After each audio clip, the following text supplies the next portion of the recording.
Welcome back to another oil market update here on the Market Movers channel. Today I've actually got a bit of a curveball for you though, because we're going to kick things off today with gasoline rather than oil, as that's been the big story from this past month. Now, I'm obviously talking about that pipeline along the east coast of the US which was hacked, causing it to be shut down. It was a pretty big deal. It carries 2.5 million barrels a day of gasoline, or 45% of the East Coast supply. So if you've been seeing videos of Americans hoarding gas in some rather questionable containers all over Reddit and other social media, then this is why.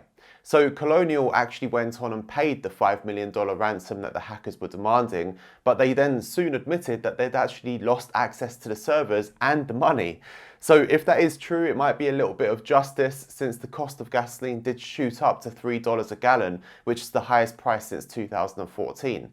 Now, the pipeline is back on again now, but those shortages will take a little time to ease and get back to normal. However, it doesn't help that Colonial are still suffering some network outages. So why does all of this matter? Well, it's the topic of cybersecurity and whether companies and the government are doing enough to tackle that threat. Oil is what's known as a systemic commodity, so without it, things tend to shut down. And although there have been big leaps in the last few years in the renewable sector, it's not quite ready to completely replace oil at such short notice.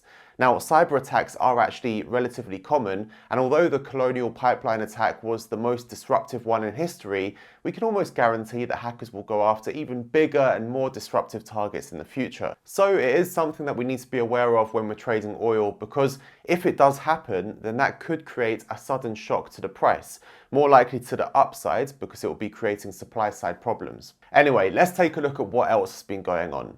So far, it looks like the economic recovery is well underway in the US, China, and areas of Europe. However, the IMF did warn that the recovery would not be equal everywhere, and particularly as many countries won't have the same access to resources, namely vaccines in this case. And you probably know the main country that we'll be talking about here. It is, of course, India, which is one of the world's biggest oil importers. So I'll spare you all the details as we covered this in a previous video, but the situation is still pretty bad there.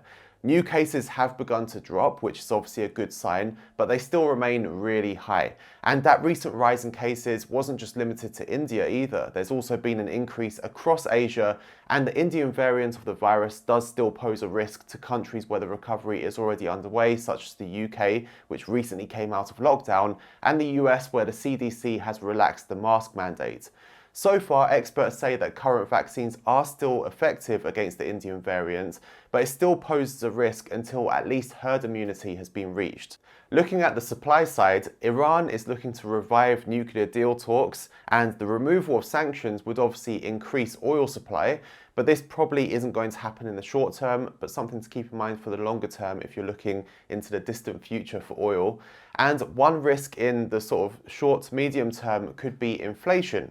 The quick run up in the price of oil over the past year created concerns that oil could feed into inflation itself.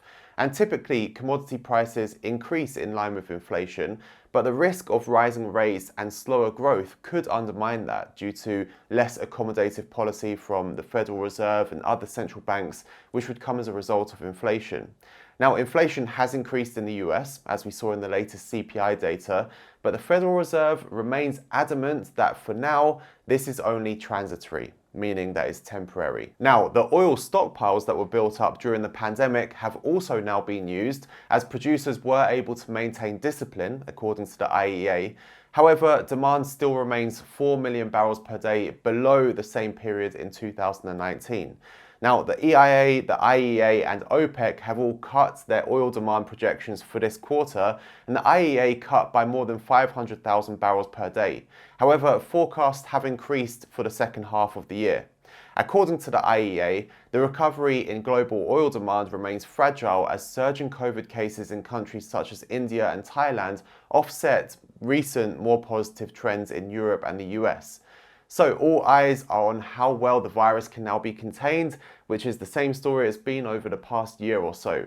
Short term, I think the price of oil will experience heavy resistance against making any significant gains, so against any significant upside. And when we look at the technicals, the price is really struggling with a clear path of resistance around the $67 mark. But we'll continue to reevaluate the situation as we get closer to the OPEC meeting on June the 1st. But that's all for now, so please do support the channel by hitting that thumbs up button, subscribing if you found this useful, leave your comments below, and I will see you in the next one. Thanks for watching.